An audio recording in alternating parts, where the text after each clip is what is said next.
Hello mga busing. So, dalawa pa yung 90% na natapos natin. So, bakit 90% lang? Kasi hindi pa natin na-fix to. Hindi pa natin na-fix. Yung, ato na lang. So, pag matapos to lahat, ipifix natin. Wala tayong time talaga kasi yung oras natin is 4:50 na sa hapon. Then, may duty pa ako kaya kapos ako sa time. So, hindi ko talaga natapos lahat. Pero, working na po yan. Working na po. Tapos, nat-expire na with bala. So, expire natin para makita nyo mga sir, no? So, unahin natin ito. So, ito yung kahapon na natapos ko.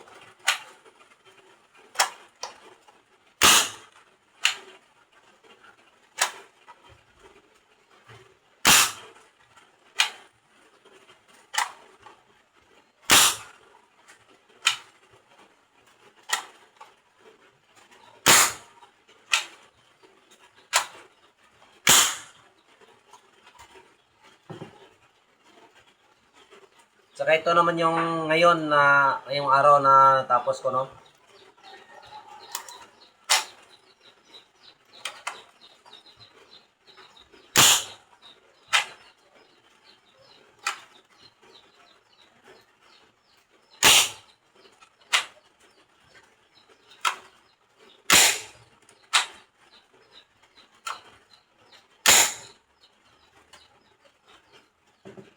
So, yun lang mga busing. So, hintay-hintay lang tayo, no? Kasi isa-isahin natin kada araw, isa yung matapos. So, ito, ikalawang araw natin ngayon kasi Tuesday ngayon. So, kahapon pa ako nag-umpisa para matapos. So, yun.